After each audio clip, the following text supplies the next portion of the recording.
Salut et bienvenue pour ce déjà 9e rapport de bataille qui opposera cette fois mes Nighthounds que je jouerai en allégeance Légion du Deuil contre les Stormcast de Paul.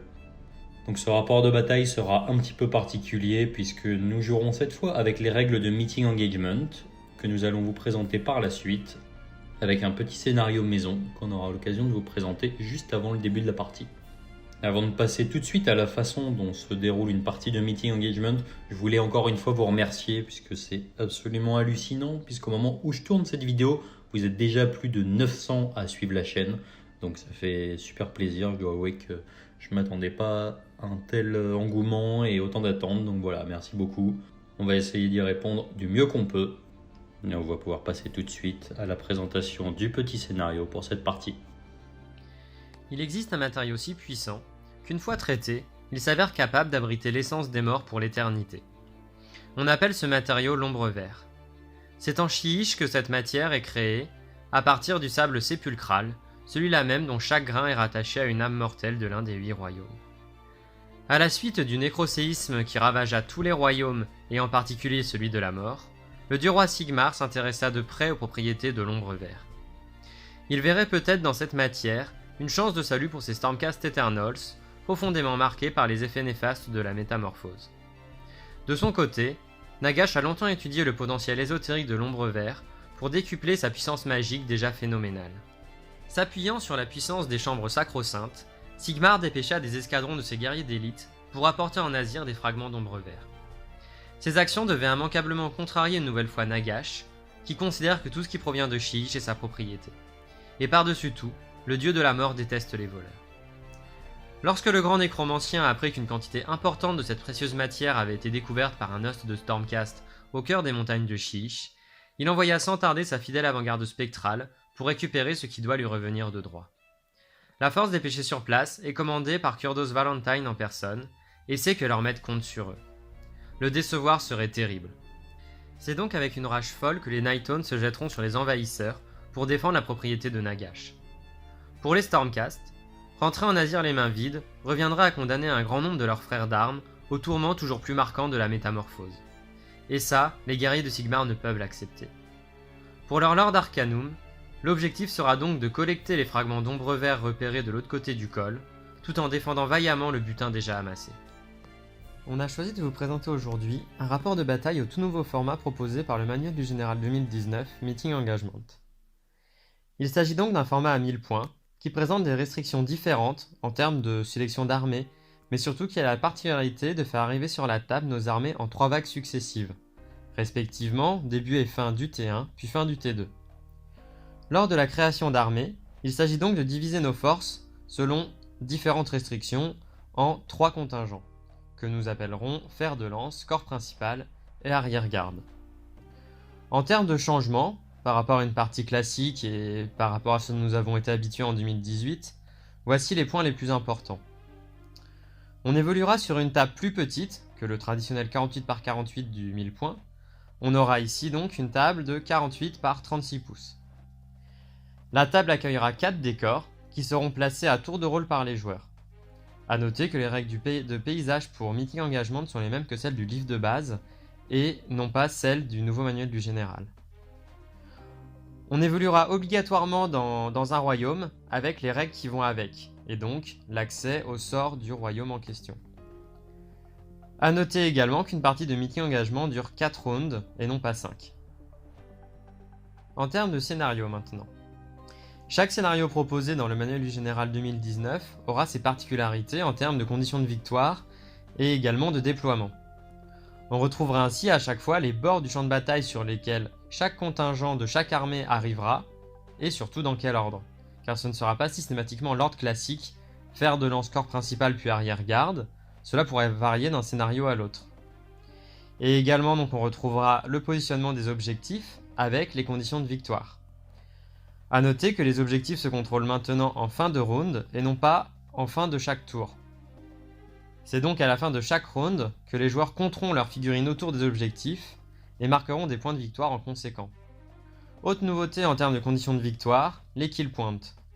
À la fin de chaque round, on fera la somme des PV des figurines tuées par chaque armée, et celui qui en comptabilisera le plus marquera des points de victoire.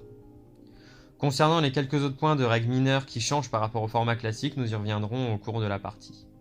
Dans le cadre de notre rapport qui verra s'affronter la horde de Kurdos Valentine à l'host Sacro-Sainte Stormcast pour le contrôle de l'ombre vert, nous opterons pour le scénario Col Mortel. 2 coffres contenant des fragments d'ombre vert se trouvent sur le champ de bataille. Les 2 armées tenteront d'en prendre le contrôle, tout en éliminant méthodiquement l'adversaire pour devenir maître du champ de bataille en 4 rounds. L'arrivée successive des contingents sera assez classique ici, avec le fer de lance qui se déploiera en fond de table en début de partie, suivra à la fin du T1 le corps principal, constitué du gros des forces des armées, puis enfin l'arrière-garde, qui couvrait les arrières des 2 armées qui arrivera en renfort à la fin du T2. Et on va pouvoir passer tout de suite à la présentation de la liste Légion du Deuil. Ma liste Légion du Deuil à 1000 points sera composée pour fer de lance de Kurdos Valencian, qui est un héros nommé Nightone qui vaut 200 points et qui a pour aptitude principale d'être capable de voler un point de commandement à l'adversaire à chaque fois qu'il en gagne un au début de son tour. Et deuxièmement, il est particulièrement fort contre les généraux adverses, donc si j'ai l'occasion, j'essaierai de l'enverrer contre le général Stormcast. Pour l'accompagner en fer de lance, il y aura 4 Miemon Banshee qui ont la capacité de dissiper un sort à 18 pas, qui ont une seule attaque chacune, Reine-2 pour D3 dégâts, et qui peuvent être particulièrement fortes si elles arrivent à dissiper un sort à un sorcier adverse, puisqu'elles gagnent chacune une attaque supplémentaire. Mon corps d'armée sera composé de 4 Mimoun Banshee supplémentaires, ainsi que de 20 Chain Rasp, qui est mon unité de ligne, donc que j'ai le droit de jouer en 2 fois la taille d'effectif minimum. Donc c'est une ligne qui est assez forte, puisqu'elle a quand même 2 attaques par tête, et elle est capable de taper sur 2 rangs. Pour les accompagner, j'aurai un Knight of Shroud monté, qui a la capacité pour un point de commandement de choisir une unité entièrement à moins de 18 pouces et de lui donner plus une attaque sur chacun de ses profils d'armes au corps à corps. Enfin, en arrière-garde, j'aurai mon unité d'élite, 10 Blade Guest Revenant, qui sont particulièrement forts puisqu'ils ont la capacité de désengager et de charger au même tour. Et enfin, mon Nécromancien, à qui j'ai donné le sort Red Withering, qui est un sort de l'allégeance Légion du Deuil, qui permet de choisir une unité à 18 pas qui aura -1 à sa sauvegarde. En plus de ça, il connaît comme tous les nécromanciens la danse macabre, qui permettra à une unité d'attaquer 2 fois et de piling 2 fois pendant la même phase de combat. Avec ça, j'ai utilisé 50 points pour avoir un point de commandement supplémentaire et je serai donc à 980 points. Et on passe maintenant à la présentation de la liste Stormcast de Paul. Mon armée de Stormcast Eternal à 1000 points pour Meeting Engagement sera la suivante. En fer de lance, 3 Aetherwing, une unité rapide, pas très résistante mais qui devrait me permettre d'aller embêter l'adversaire sur son territoire dès le début de la partie. Ils seront accompagnés de 3 Prosecutors, une unité de chasse rapide, qui grâce à leur tir devrait me permettre d'aller chercher les premiers points de bâche de la game. Ensuite le corps d'armée, le Lord Arcanum sur Grief Charger, donc mon général, qui aura comme trait de commandement le Staunch Defender, qui donne +1 à la sauvegarde d'armure aux unités Stormcast, Wholly Within 9 de lui. Il aura comme artefact l'amulette éthérée, qui lui fera ignorer les modificateurs de Rennes positifs comme négatifs. Ça peut paraître étonnant couplé au Staunch Defender, mais je me dis que face aux unités Nighthaunt qui volent, qui peuvent aller le chercher et qui ont de la rend, ça peut peut-être faire la différence. Le général donc sera accompagné de 2 unités de 10 Equitor, une armée d'épée et l'autre armée de masse, et dans chacune des 2 unités on retrouvera 5 grandes masses. Enfin à l'arrière-garde, 10 Skinks qui sont venus là en allié et qui devraient me permettre pour les derniers tours de la partie d'aller défendre mon objectif, ou bien en m'appuyant sur leur trick de mouvement d'aller chercher l'objectif de l'adversaire. Il me restait 50 points, je les ai dépensés pour un point de commandement qui devrait me permettre d'utiliser un peu plus l'attitude de commandement de l'Arcanum sur Grief Charger qui est très intéressante puisqu'elle me permet d'activer à la fois les masses et les boucliers des Sequitors. Donc après toutes ces présentations, on va pouvoir passer tout de suite à la partie et je vous souhaite un excellent rapport de bataille.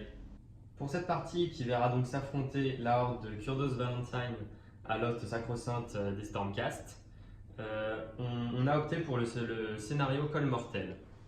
L'idée, ce sera que les deux armées vont se battre pour le contrôle de l'ombre vert, qui sont donc les objectifs ici et là-bas.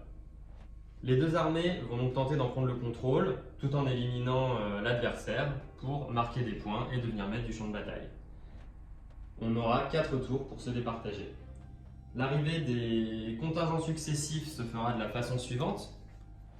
Le fer de lance arrivera le long du bord de table du fond, le corps principal sur ce quart de table-ci et l'arrière-garde sur ce bord de table-ci. Donc symétrique de l'autre côté. La bataille se déroulera dans le royaume de Chiche et nous avons tiré le trait de royaume numéro 2, vol de vie. À savoir qu'au début de chacune de nos phases de héros, on lancera un dé sur un 6. Nous pourrons choisir une unité ennemie qui subira des 3 blessures mortelles. Du coup, œuvrer dans le royaume de Chiche nous donnera accès à 2 attitudes de commandement et au sort de ce royaume.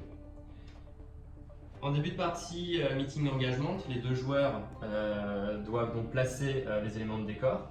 Donc nous avions ici 2 gros éléments de décor et 2 petits. Donc nous avons chacun placé un grand et un petit à tour de rôle. Et nous avons tiré les règles de chaque décor. Nous avons 2 décors ésotériques ici et là. Un décor ici qui donnera -1 à la braverie. Et ici le décor où il est possible de sacrifier des PV d'unité pour faire la relance des touches de 1.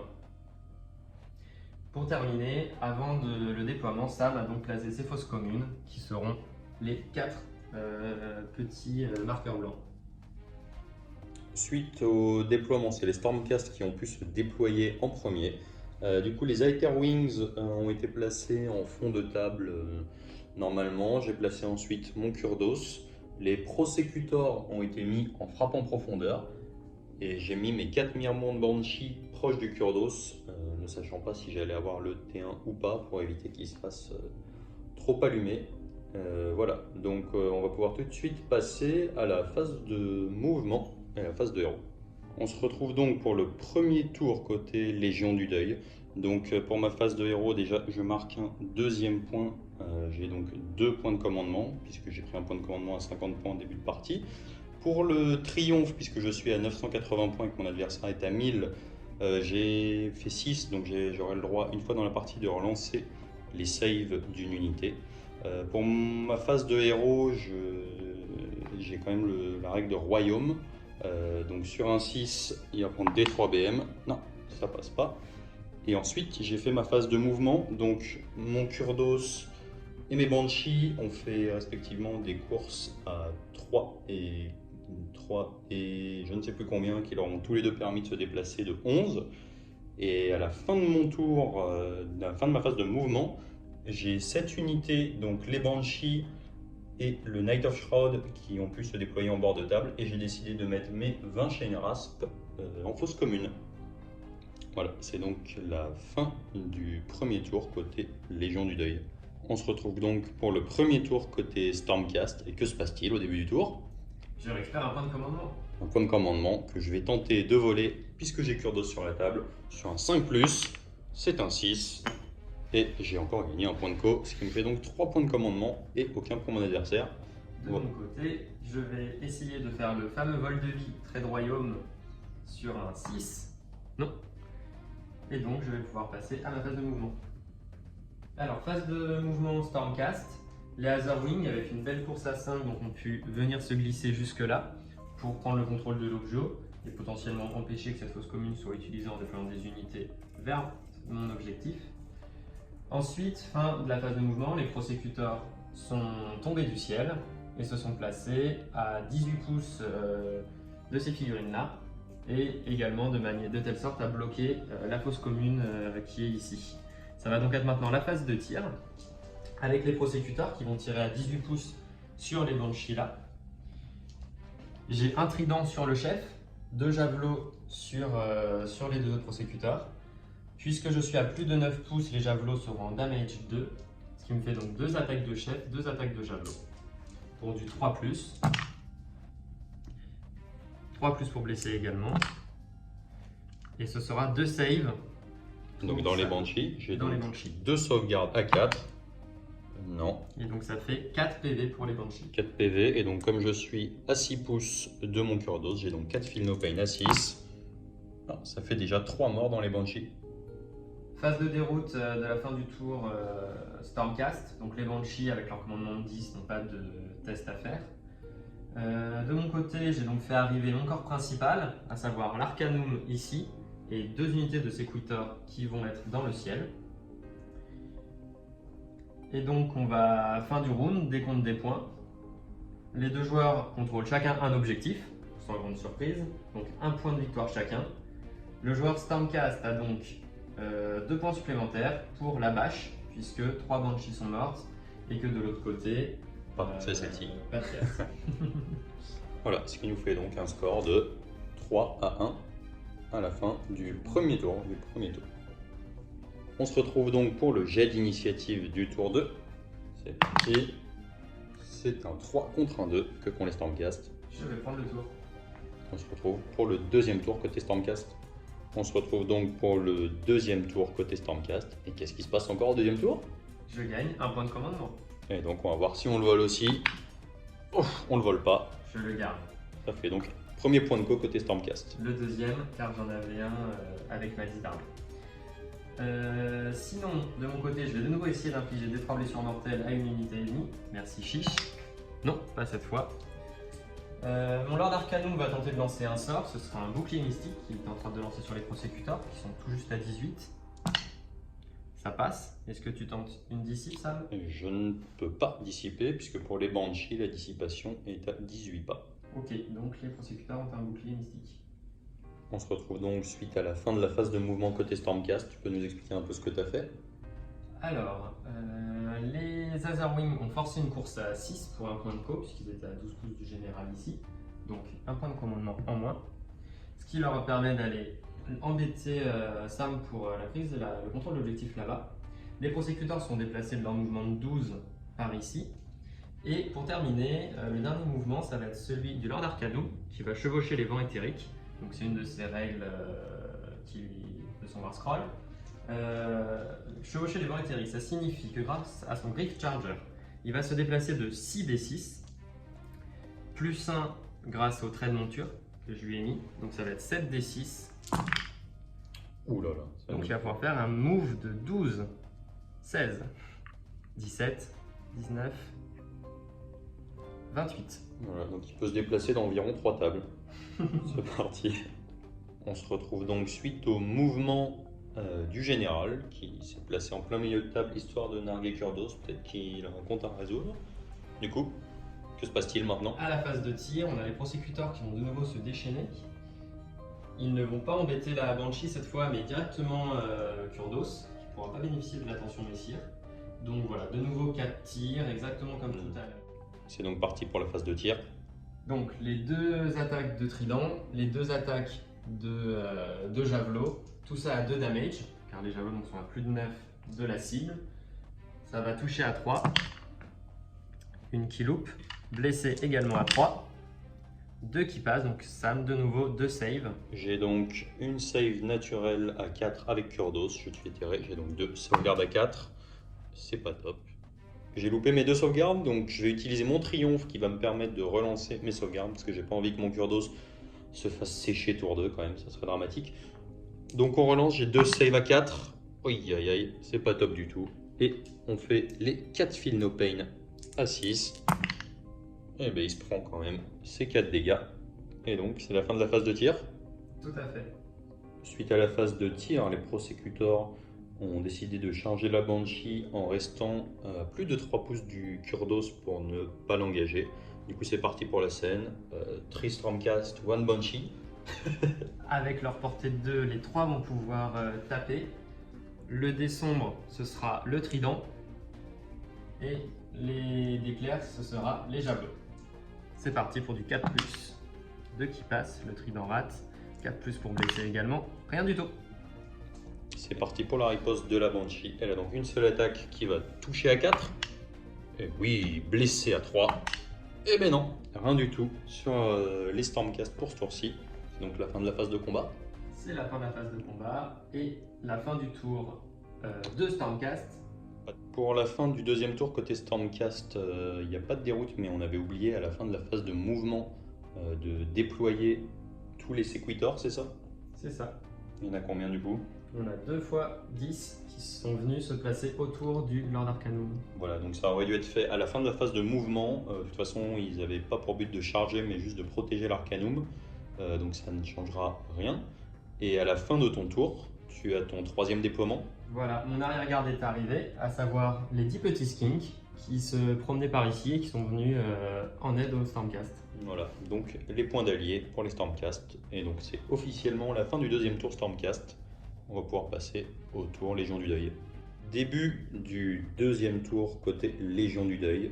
Au début de ma phase de héros, j'ai le droit de soigner des 3 points de vie à l'unité de Mirmourne qui est ici. Donc c'est parti, ça fait 2. J'ai donc 2 Banshees qui vont pouvoir revenir. Et on va pouvoir passer tout de suite à la phase de mouvement. Suite à la phase de héros côté Légion du Deuil, on passe à la phase de mouvement. Donc j'ai ravancé mes Banshees et mon Knight of Shroud pour rediriger sur cette zone-ci et pouvoir faire profiter à peu près tout le monde le point de commandement pour avoir une attaque supplémentaire. Donc on verra comment je les craque. Mon Kurdos, il m'a l'air pas loin de la fin. Du coup, on va tenter une charge désespérée dans le général ennemi pour essayer de le dépouiller. Et à la fin de la phase de mouvement, j'ai ramené mes 20 Chain Rasp à portée de 7 fosses communes et à plus de 9 pouces des 2 unités ennemies. Les Aetherwing et les Prosecutors. Voilà, bon, du coup on va essayer de bypass le cordon pour aller se taper sur la tronche et on va passer à la phase de charge. Suite à la phase de charge, donc mon Kurdos a pu charger le général adverse avec une course à 8, il a quasiment plus de vie, mais on va voir ce qu'il peut nous faire. Mes Banshees ont réussi à charger, mes Chain Rasp ont loupé leur charge à 9, et par contre mon Knight of Shroud a fait sa charge et il a fait 9 et il a pu aller engager les Aetherwing, ce qui risait pas mal pour les points de bâche. Du coup, début de la phase de combat, je vais utiliser un point de commandement pour chaque unité de Banshee qui sont entièrement à 18 pouces de mon Knight of Shroud. Elles auront donc, chaque groupe aura donc plus une attaque.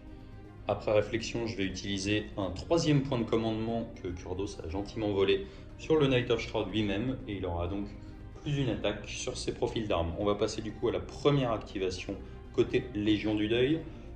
Donc je vais déjà commencer par m'éloigner des Séquitors et je vais pile-in avec mon Kurdos Valencian. Donc je vais le ranger ici pour m'éloigner un petit peu. On a donc les 5 attaques de sceptre sépulcral. Je peux relancer les jets de touche parce que je tape le général adverse et donc du 3+ relançable. Merci. Non, ça m'en fait 4 qui passent. Et là, j'ai 4 jets de blessure à 3. Les 6 font des 6 et les autres font des 3. Et donc ça m'en fait seulement 3 des 3. Pour une sauvegarde, donc sans modificateur de reine, car effectivement, l'artefact que porte l'Arcanum le rend éthéré, donc il donne la même règle que les Night Taunt. Donc ce sera 3 sauvegardes à 3+. Tout tank. Tout tank, et je vais passer aux attaques des esprits. J'ai donc 6 attaques d'esprit qui vont toucher sur du 4. Les 6, c'est des BM. Et j'en ai une qui va blesser sur du 4. Non. On passe donc à la première activation côté Stormcast. Avec les Prosecutors qui vont taper sur l'unité de Banshee qui est à 3. Donc celle-ci. Voilà. Et donc, ce sera du 4+. Donc touche à 4. C'est ça. Blesse à 4+ également. Non, toujours pas. Première activation pour les Banshees. On va engager, taper avec celles qui sont 4 ici. Et elles ont eu le point de commandement. Elles ont donc 2 attaques par tête. Ça me fait donc 8 attaques qui vont toucher sur du 4. Ça fait la moitié qui loupe. Tout à fait normal. Qui vont blesser sur du 3. Ça m'en fait 3. Reine -2. Donc, save à 6 avec le Mystic Shield sera reroll D1. Rien du tout. Et donc 3d3. Ça nous fait 9 dégâts. On passe donc à la deuxième activation côté Stormcast. Les Azarwing ont fait leur peeling là-bas et vont donc taper sur le général ennemi. Très beau peeling d'ailleurs pour s'éloigner des Banshees pour pas qu'elles se fassent taper. On est sur du 4+ à la touche. 3 qui passe. Et du 3+ pour blesser. 2 saves dans le général. Dans le général, il a donc une sauvegarde à 4 non modifiable dans tous les cas, 2 save à 4, 1 dégât, 1 PV. Feel No Pain à 6. Ah, ça fait 1 dégât dans mon Night of Shroud. Bravo les oiseaux. Bravo les oiseaux. On va donc passer à l'activation côté Légion du Deuil. J'ai plus que mon Night of Shroud qui peut faire quelque chose, puisque les 3 Banshees qui étaient ici n'ont pas chargé, du coup elles n'ont pas le droit à leur pile-in. Il a donc 5 attaques normalement sur son épée, plus une puisqu'il a eu son buff qui s'est mis lui-même. J'ai donc 6 attaques qui vont toucher sur du 3, 4 qui passent, qui vont blesser sur du 3, tout passe. J'ai donc 4 reines moins 1, Pas de save pour les oiseaux. 2 dégâts chacune, ça fait 8 dégâts. Il n'y a plus d'oiseaux. Il n'y a plus d'oiseaux. Dernière activation côté Stormcast. Avec l'Arcanum qui va essayer de faire un peu mieux que Kurdos. Ça charrie. 4 attaques de sceptre, 3 plus. Aïe aïe aïe. Ça c'est pour Deux. avoir trollé. Exactement. 2 à 3 plus pour blesser. Une seule pour des 3 dommages. Et bien sûr, Kurdos se défend bien, donc il va réussir sa sauvegarde à 4. Et tout à fait. Des 3 dommages. 2 dommages. 2 dommages. Il a quand même le droit à son Feel No Pain à 6. Et oh là là là là, 2 dégâts. Il lui reste un point de vie. C'est le Griff Charger qui va décider si Kurdos reste en vie ou pas. 3 attaques à 3 plus. Cassé. 2 blessures à 3 plus également. Et donc 2 saves. Et donc Pour toujours Kurdos. 2 save à 4. On va voir si c'est... Aïe aïe aïe aïe aïe. Feel No Pain de la survie. Le Feel No Pain à 6 qui va réussir bien sûr. Et ben non. Et ben il est mort à cause d'un poney. Et donc c'est la fin de la phase de combat. Je crois bien. Ça va être la fin de la phase de combat. Fin du deuxième tour côté Légion du Deuil. J'ai pas eu de perte, donc je n'ai pas de test de déroute à faire. Pour mon adversaire, il a perdu tout ce qui s'était fait taper, donc pas de test de déroute non plus à faire. Et à la fin de mon tour, j'ai ramené mes Blade Geist et mon Nécromancien en coin de table. Et on va pouvoir passer au décompte des points. Pour le décompte de points à la fin du round de 2, on contrôle toujours chacun un objectif, donc un point chacun. Cette fois-ci, les points de bâche iront à Sam, qui m'a tué 6 figurines, chacune à 2 PV, donc 12 PV. De mon côté, je récupère les PV de Kurdos, donc 7. Donc voilà, 12 en faveur, 37 en faveur de Sam. Donc le score passe à 4 partout à la fin du round de 2. Voilà, et pour la petite précision, pour le décompte de la bâche, on compte les points de vie des figurines qui ont été tuées. Donc c'est pas simplement les points de vie tués, mais c'est bien les points de vie des figurines qu'on a retirés. On va pouvoir passer tout de suite au jet d'initiative pour le troisième tour. Jet d'initiative pour le troisième tour, c'est parti. C'est un 6, et donc j'ai le choix. Et bien je vais réfléchir. On se retrouve donc pour le début du troisième tour, donc j'ai eu le choix et j'ai décidé de prendre le tour avec la Légion du Deuil. On commence donc par marquer un point de commandement supplémentaire, j'en ai donc 2. On va passer au début de la phase de héros, j'ai le droit de ramener des 3 points de vie de mes Banshees. J'ai eu une seule perte, donc je vais ramener la dernière, qu'on va placer intelligemment ici. Ensuite, pour la phase de héros, je vais lancer à 18 pouces avec mon Nécromancien sur cette unité de Sequitor un flétrissement effroyable qui passe sur une valeur de lancement de 5 et qui me permettra, si ça passe, d'avoir -1 à la sauvegarde pour cette unité. C'est parti, c'est un 7, c'est pas fou. De mon côté, je vais dissiper avec l'Arcanum qui est à 30 pouces et à 1 pouce du décor ésotérique. C'est parti. 5, 6, ça ne suffit pas. Ça ne suffit pas, ils ont donc -1 à la sauvegarde et on se retrouve pour la phase de mouvement. Suite à la phase de mouvement côté Légion du Deuil. Alors, j'ai mes Blade Geist ont pu avancer de 8 ici, mon Nécromancien a fait une course à 1 histoire de se rediriger un petit peu vers le centre.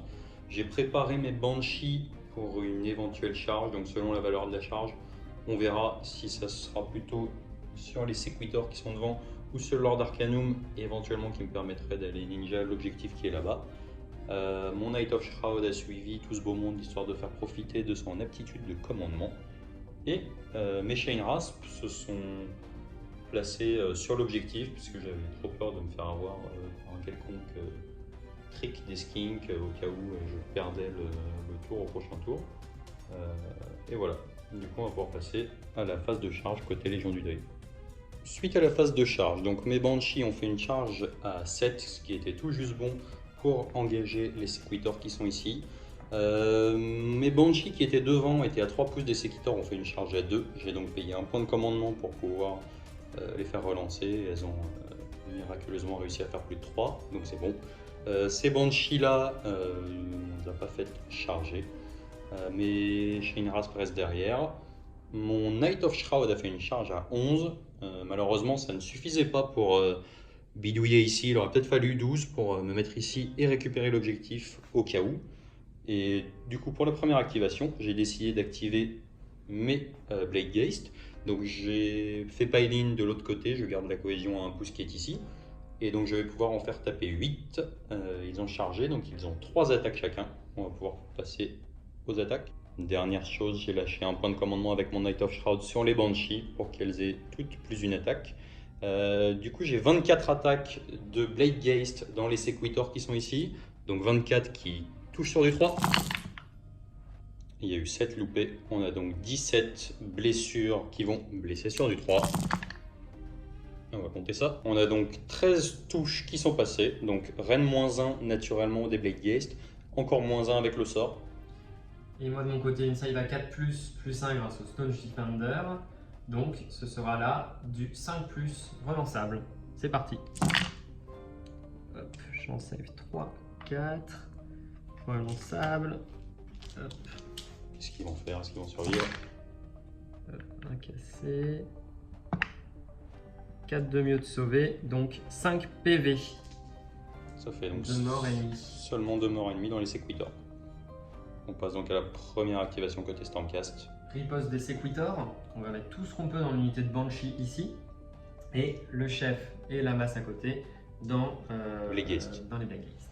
Donc on va commencer par les deux ici, donc 3+ à la touche. Hop. 3+ à la blessure. Ça passe, donc 3 saves pour 2 dégâts, Sam. Et ça fait donc, dans les Blade Geist, on a donc 3 sauvegardes à 4. Aïe, aïe, aïe, 4 PV pour les Blade Geist. 4 PV, et on a donc 4 Feel No Pain à 6. Ah, ça fait 3 Blade Geist qui meurent. On passe donc ensuite aux attaques dans les Mirmonde Banshee. C'est parti, 3+. Le 6 de la grande masse ici va faire des 3 touches. 2. Hop. Parce que c'est une Night Taunt. Parce que l'unité en face est Night Taunt. Donc il y a le mot-clé Night Taunt. Hein. Exact. Et donc 3+ pour blesser. Je fais des jets aussi bons que les tiens. Ça, ce sera pour 2 dégâts et ces 4 là pour 1 dégât. Eh bien, on va voir ce qui se passe. Donc pour 2 dégâts, j'ai toujours ma sauvegarde à 4. Aïe aïe aïe. Ça nous fait ça à gérer déjà. Ensuite les sauvegardes à 4. Oui oui oui. On va 4 Feel No passer Pain. au Feel No Pain. Parce que je suis tout juste dans les 6 pouces de mon Knight of Shroud. Et ça nous fait 3 morts dans les Banshees. On passe du coup à l'activation, la deuxième côté Légion du Deuil. Donc il me suis fait sécher 3 Banshees. Je suis resté pile poil à 3 pouces de l'autre unité de Sequitor en tentant le diable, en me disant qu'il pourra me taper. Mais à son prochain tour, j'espère que la mienne ne meurt pas, comme ça il pourra peut-être pas les bouger facilement et charger ailleurs. Voilà.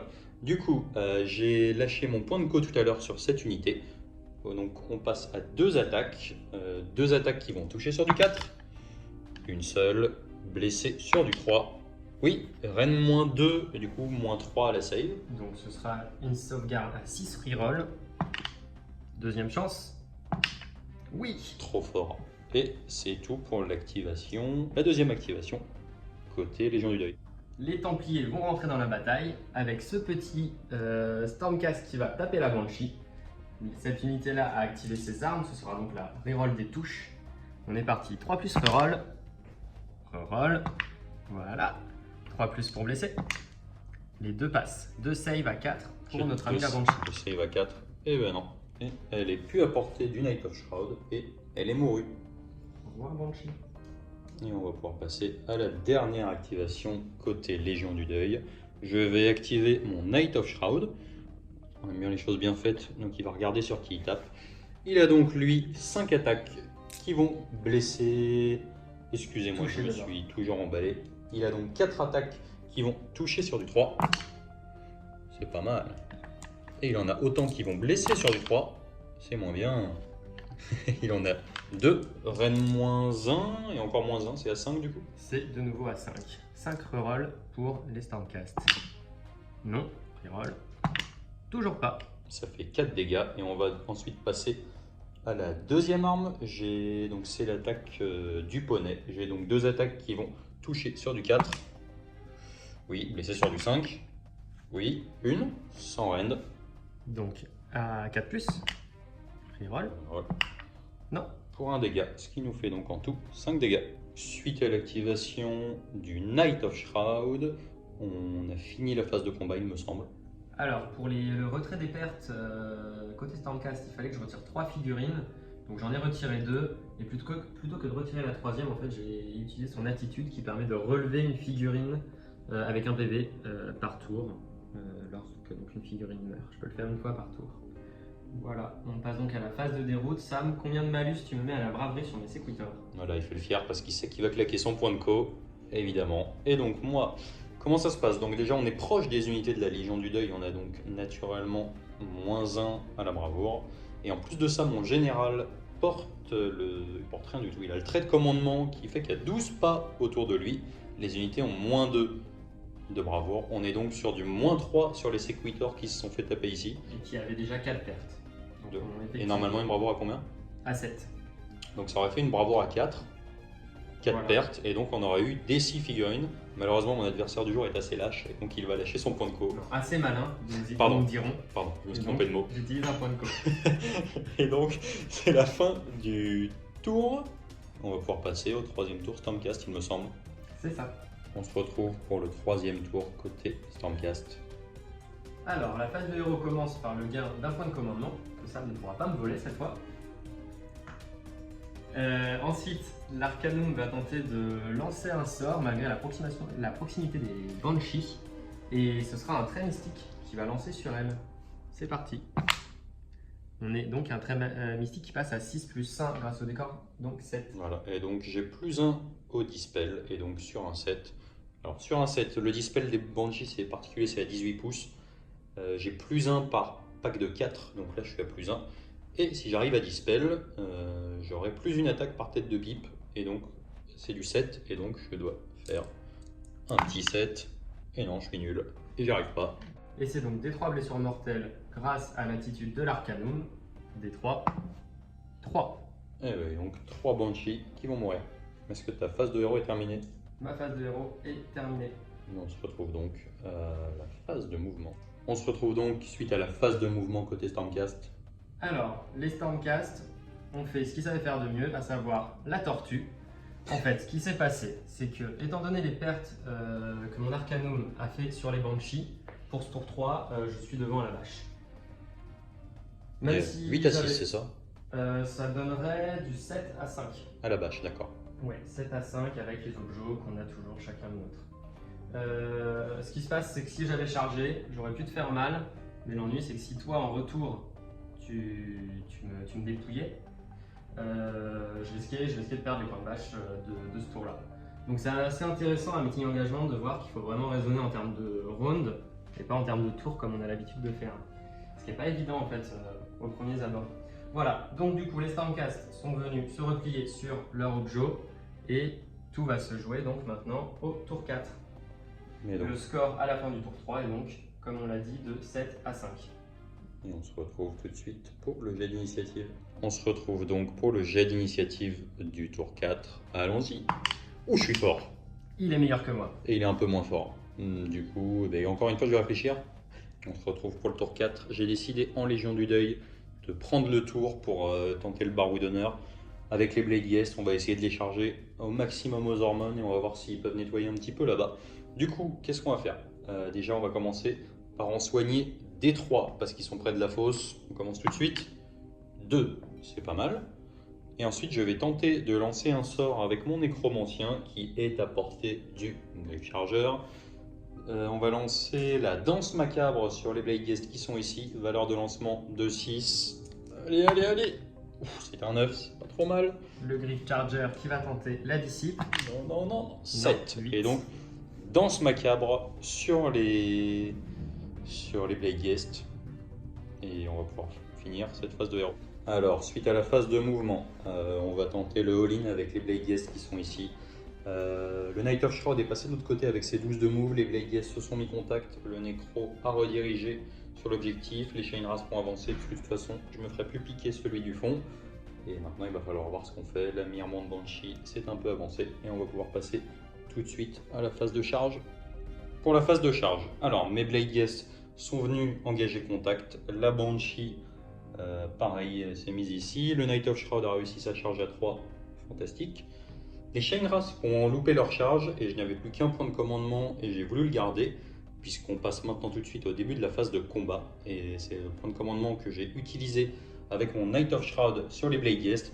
On a donc 9 Blade Guests puisqu'on en avait 7, on en a ramené 2. 9 Blade Guests qui ont chacun 3 attaques, ça nous fait 27 attaques, plus le point de co qui a été craqué par le Knight of Shroud. J'ai donc 36 attaques de Blade Guests qui vont toucher sur du 3. Sur les 36 touches à 3, on en a seulement 9 qui ne sont pas passées au lieu de 12. Et donc ça nous fait 27 jets de blessures à 3. Oula. Alors là, on a comptabilisé. L'histoire retiendra que sur les 27 à 3, il y en a 25 qui sont passés. On a donc 25 sauvegardes dans les Stormcast. Ils ont... Donc c'est de la Reine -1. Et par contre, ce petit pack est entièrement dans le décor. Du coup, on a une save qui repasse à combien? À 4 plus. Pardon. À 2 plus. Alors, 4 plus de base pour les Sequitors, l'aura du Stone Defender plus 1, le décor plus 1, 2 plus, moins 1 à la reine, donc 3 plus. Ok, bon, et bien, on a donc 25 jets de sauvegarde à 3. À 3 plus relançable. Moi, ça m'en fait un petit peu plus que Sam. Eh bien, on dirait qu'ils vont tenir. Hein. Ils vont tenir. Ils sont pas morts. 3 qui loupent. 3 qui loupent. Bon. Eh bien, ça fait seulement 2 morts. Un mort et demi. Il y en avait un qui avait pris 1. Effectivement, et du coup, avec l'attitude de l'Arcanum, je vais en relever un à 1 PV. Donc j'enlève une figurine. On se retrouve pour la première activation côté Stormcast. Qu'est-ce que tu nous fais? C'est l'unité de Sequitor qui est derrière qui a Piline. On va en avoir 3 qui vont pouvoir taper sur cette Banshee. Ces 3 là et les 2 ici vont taper sur l'unité de Blade Geist et les 2 derniers ne pourront pas taper. On va commencer sur la Banshee. 2 grandes masses et une petite masse. Allez. Une qui rate. Oula. Alors, une pour 2 dégâts et une pour 1 dégât. Pour 2 dégâts, c'est sauvé. Pour 1 dégât, c'est sauvé. Ok. Ensuite, l'activation des Sequitors dans les Blade Guests. Je vais avoir 3 grandes masses et 2 petites. Les Chainras qui regardent tout ce qui se passe de loin, mais qui veulent pas y aller. C'est parti. C'est du combien? C'est du 3 plus. Alors, les grandes masses ici, j'ai 2 6, donc ça fera des 3 touches chacun. Donc, plus 2 touches ici et plus une touche là. 3 plus pour blesser. On n'est pas mauvais. On aura ces sauvegardes là pour du 2 dégâts et celle-là pour 1 dégât. On commence tout de suite pour le 1 dégât, save à 4, non. Et ensuite, je 4, vais prendre 5, 6. Je vais prendre TD, ça sera plus simple. Pour du 2 dégâts. Et bien, ça m'en fait 2 qui passent. On a donc 5 Feel No Pain. C'est bien ça. 5 Feel No Pain à 6 parce que je suis dans l'aura du Knight of Shroud. Attention. Et ça fait 5 morts dans les Blade Guests. Beaucoup d'attaques en moins pour le deuxième qui Fin d'activation. Fin d'activation de l'unité. On se retrouve tout de suite pour la deuxième activation côté Légion du Deuil avec les 4 Blaze Guests qui ont survécu. Donc comme d'hab, ils ont 3 attaques puisqu'ils ont chargé, plus une grâce au Knight of Shroud. Et pourquoi ils peuvent activer une deuxième fois? Grâce à la danse macabre du nécromancien qui est derrière. On a donc 4 mecs à 4 attaques, ça nous fait donc 16 attaques qui vont toucher sur 3. On a donc 11 blessures à 3. Et ça nous fait, oulala, 1, 2, 3, 4, 5, 6 loupés. Ça fait donc... Ils sont moins en forme que la première fois. Ça fait donc 5 sauvegardes dans les Sequitors, donc 5 saves à 3 relances. Tout à fait. 2 ratés à relancer qui tank. Et bien voilà. Du coup, deuxième activation Sequitor avec... le petit pack qui est devant, j'imagine. Ouais, le petit pack qui est devant. On passe à la deuxième activation côté Stormcast. L'unité de Sequitor qui est dans le couvert a fait son petit-line et va donc taper. On avait 4 grandes masses dont le chef et une petite masse. C'est parti pour du 3+. Vue panoramique depuis la tour. Hop, vue panoramique déloupée, mais aussi des 6 à la touche, on perd des 3 touches. Une seule touche en plus. Hop. Et ça, ce sera 3+ pour blesser. 3 saves pour 2 dégâts, une save pour 1 dégât. On fait les 3 saves pour 2 dégâts. On a 2 dégâts. 2 dégâts. Et ensuite le 1 dégât. C'est tanké. Et donc on a du coup 2 Feel No Pain pour les 2 dégâts puisqu'on est dans l'aura du Knight of Shroud. Et ça nous fait 2 dégâts et 2 Blade Guest en plus qui sautent. On passe donc à l'avant-dernière activation côté Légion du Deuil avec le Knight of Shroud qui a donc 4 attaques qui vont toucher sur du 3. Pas trop mal, blessé sur du 3. Bah alors, qu'est-ce qui t'arrive? Ok, c'est sympa. Et ensuite on a les 2 attaques du poney qui vont toucher sur du 4 sur du 4. et blessé sur du 5. Et blessé sur du 5, tout Oh. à fait. On a donc une sauvegarde sans end. Tout à fait. Moi j'ai +1 grâce à l'aura de mon général, donc je suis à 3+ relançable. On a dit relançable, ça attend. On passe donc à l'activation côté Stormcast. Le général est pas très content de voir un Blade Gaze qui reste. Il se dit qu'il doit tout faire lui-même. Donc c'est parti, avec son sceptre qui a une portée de 2. Il a 4 attaques. 3+ pour toucher. Oui. Tout passe. 3+ pour blesser. 2 qui ratent. Ça va faire 2 saves pour des 3 damage. Et j'ai donc 2 save à 4 et ça tank. Bon, bah le Blade Gaze va rester là. Et dernière activation de mon côté, la Myrmonde Banshee qui est ici. Elle a une attaque qui va toucher sur du 4. Puis blesser sur du 3. Eh ben non. Est-ce que tu as fini toutes tes activations? J'ai fini toutes mes activations. J'ai moi aussi terminé toutes mes activations. Mais on va pouvoir comptabiliser un peu tout ce qui se passe à la fin du tour. On se retrouve donc pour le décompte des unités, de la déroute, etc. Alors de mon côté, j'avais 9 Blade Guest, j'en ai plus qu'un. J'ai donc une bravoure à 10 et j'ai eu 8 pertes sur du 3+. Tout à fait. Et donc ça nous fait un mort supplémentaire. Le dernier Blade Gaze. Côté Stormcast, Côté Stormcast, j'ai eu une seule perte dans cette unité-là. Pas très grave, me direz-vous, sauf que ça me remet -3 à la braverie. voilà, donc Donc je -1 suis- parce qu'on est autour de la Légion du Deuil et -2 parce que c'est le trait de commandement de mon général.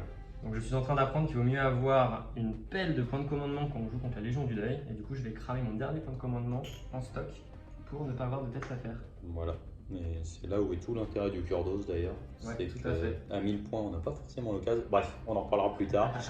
Du coup, décompte de rien du tout. Et on va pouvoir passer au tour 4 Stormcast qui va être C'est assez ça. bref. Tu nous expliques brièvement ce que tu fais au final. Alors, ce qui va se passer pour le tour 4 Stormcast, en fait, c'est que là, j'ai l'avantage à la bâche. Lors du tour 4, vu la configuration qu'on a là, la dernière Banshee va sans doute finir par mourir. Je peux me désengager de lui pour ne pas qu'il me fasse de dégâts. Donc je vais garder l'avantage à la bâche. On aura toujours un objectif chacun. Donc le score final de la partie sera de 10 à 6. Exactement. Et donc, c'est terminé pour cette première partie en meeting engagement. Eh bien, bien joué, Paul. Merci Sam, Tu fuis très bien. n'est-ce pas? Et Tout on va- le temps, très bien. On va faire un petit débrief. Du coup, petit débrief. Qu'est-ce que tu peux nous dire de cette partie? Première partie en meeting engagement. Ça aurait été intéressant. Ça aurait été intéressant. Meeting engagement, finalement, c'est un format qui change complètement de ce à quoi on a l'habitude. Finalement, des petites règles, comme voilà, le décompte des points en fin de round ou tout simplement le déploiement en phase successive. Ben, ça change complètement en fait la physionomie de la game. L'autre point aussi, c'est pour la création de liste finalement, où ben, devoir prendre des unités à taille restreinte, mais ça change un peu du méta qu'on a l'habitude de voir. Et voilà, c'est vrai que Déjà, là, un des trucs, c'est que les trois parties d'armée n'arrivent pas dans le même ordre selon le scénario. Donc déjà, tu peux pas tabler systématiquement que ton Kurdos sera sur la table au tour 1 pour voler des points de co. Et je pense que c'est pas mal parce que ça évite quand même pas mal l'affrontement un peu bas du front avec une Death Star, parce que là, les Death Stars, c'est quand même un petit peu plus compliqué à partir du moment où on peut plus, d'une part, spammer les unités qui sont pas des battle lines, Et d'autre part, on est limité en volume de figurines par unité et après en nombre d'exemplaires de War Scroll qu'on joue, quoi. Ouais. Un autre point intéressant quand on fait nos listes, c'est aussi les unités rapides. Voilà, des unités de quelques figues mais rapides qui ne sont pas forcément mises en avant dans une partie classique où tu vas avoir en face des gros packs qui vont contester les objets. Mais là en fait elles prennent tout leur sens parce qu'elles peuvent vite aller embêter l'autre. Là dans le contexte de la game, c'est un peu ce que j'ai voulu mettre en avant-garde. Finalement je les ai un petit peu envoyés en sacrifice pour te contester au début. Et T2, j'ai entre guillemets oublié que avec ton tour derrière en fait ça servait à rien de venir vraiment contester l'objet si j'étais pas sûr de pouvoir comptabiliser des points juste après, quoi. Et après tu t'en sors bien aussi sur le fait que sur cette partie ça soit ton avant-garde qui sorte en premier, parce que sur ce scénario en tout cas, parce que c'est vrai que moi je me retrouve avec le Kurdo, c'est un pack de Mirmourne. Donc pour rebondir sur ce que tu viens de dire Sam, l'avantage c'est que même si ces unités par exemple arrivent fin T2, le fait qu'elles soient super mobiles vont leur permettre d'aller directement là où c'est important. Or des fois c'est un peu ce qu'on peut reprocher aux unités lentes dans ce format-là, c'est que finalement elles vont mettre du temps à rejoindre le combat vraiment, quoi. Là par exemple les Blade Guests ont pu assez vite charger, et heureusement, sinon c'était beaucoup de points qui étaient en attente. C'est un peu ce qui est arrivé à mes Chain Rasp d'ailleurs, que j'ai sorti par une fausse puisque tu as réussi à boucher toutes les autres. J'ai carrément 160 points qui ont servi presque à rien parce que voilà, ils se sont assis sur l'Ogjo quand il fallait, mais s'ils avaient pu taper un petit peu. Après c'est un peu compliqué, c'est un peu un entre-deux parce que le fait de comptabiliser les points au nombre de points de vie des figurines perdues te force pas forcément à y aller tête baissée, parce que voilà, tu sais que si tu perds 10 Chain Rasp à la fin, t'as beau avoir tué 2 Sequitor. Les 10 Chain Rasp vont valoir plus de points. Voilà. C'est un peu ce qui m'est arrivé avec mes Netherwing et mes Prosecutors. C'est ça, voilà, à l'inverse, t'as plutôt envie de jouer des trucs tanky, et t'as en même temps envie de jouer des trucs mobiles, donc c'est des choix à faire. Voilà. C'est des choix à faire. Après sur la partie en elle-même, je sais pas trop quoi dire, mais je m'en sors pas mal avec mon Kurdos qui est du coup sur l'avant-garde et qui arrive au premier tour, qui te vole un point de co. Je pense que s'il avait pu en voler plus, ça aurait pu faire assez mal. Ça aurait pu faire mal sur l'unité de Sequitor. Voilà. Sur la Légion du Deuil, je pense qu'à 1000 c'est un peu compliqué. Alors déjà on va revenir sur les Mirmondes, j'étais assez agréablement surpris. Parce que c'est vrai que quand tu arrives à coller de la reine -2, et si on leur fout une danse macabre sur eux, voilà, ça colle le reine -2, on peut ensuite encore foutre -1 avec le nécro, enfin avec un sorcier, donc ça, on peut vite se retrouver à des attaques, voilà, 4+3+, reine -3, D3 dégâts, et il n'y a pas grand chose qui peut tenir à ça.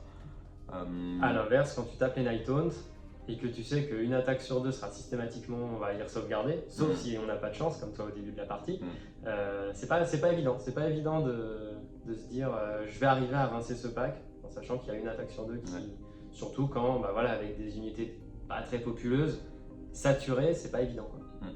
C'est vrai, donc voilà, bon, la Légion du Deuil, c'est la première fois que je l'ai joué vraiment, donc je pense que si on peut jouer à 2000 points avec le bataillon Night Haunt qui permet d'empêcher de craquer son point de co pour Simul Bravoure et de relancer les tests de déroute de 1, ça peut être assez monstrueux, parce que je pense que la moitié des dégâts entre guillemets que tu infliges, c'est des figurines qui se barrent, quoi. Et encore une fois, sur un petit format, c'est d'autant plus impactant. Voilà. Après, le problème, c'est qu'en petit format, tu peux pas payer ce bataillon. Et du coup, tu te retrouves, c'est un bataillon qui a 140 points, et voilà, c'est un peu. Mais bon, donc, assez content, assez agréablement surpris des Blade Guests aussi, qui malgré tes 3+, relance et tout, arrivent quand même à taper un peu. Ça monte vite. Voilà, on voit que je pense que les Reapers vont se faire assez rapidement remplacer par les Blade Guests, peut-être les Aridan bientôt. Je vais essayer ça de mon côté. Donc voilà. Sur ton armée. Une petite remarque quand même sur le scénario qu'on s'est fait en cours de partie, c'est que finalement on s'est assez vite retrouvé à tanker nos objets, que ça devenait très dur d'aller chercher dans le camp adverse. J'ai essayé au début et en fait voilà, je me suis fait des boîtes. Donc voilà, c'est vrai que là un scénar à 2 objets, ça peut vite être se jouer à la bâche du coup en fait, sauf s'il y a vraiment moyen d'aller prendre l'objet de l'autre, quoi. Voilà, il y a d'autres scénarios qui sont un peu plus, on va dire, atypiques qu'il faudra qu'on essaie. Mais pour un premier format de meeting engagement, Très content. Ça semblait assez simple à mettre en place. Et ouais, très très content. Très content parce que ça apporte, on a déjà dit ça, je pense que ça apporte beaucoup au format 1000 qui était pas un vrai format en fait, une adaptation du 2000. Ouais. Et Là, ça donne une vraie alternative Voilà. au format 1000, des petites parties rapides. Et voilà, en une soirée, c'est largement possible de faire 2 ou 3 parties. Et justement, de voir un petit peu, avec les différents scénarios, les unités qui n'arrivent pas dans le même ordre, comment se comporte la liste. des parties qui vont jusqu'au tour maximum d'ailleurs. Jusqu'à la fin de la game, Parce parce que que- finalement, là, jusqu'à la fin, bah, c'était Ouais, serré, quoi. c'est vrai. Très très clairement. Ce qui est le cas à 2000, mais rarement à 1000 sur les rapports de bataille qu'on a fait précédemment. Donc pour moi, très bon point et je pense qu'on va essayer d'en faire un maximum maintenant. Yes, Voilà. très bien. Bon, bah écoutez, je vous remercie. Ciao, ciao.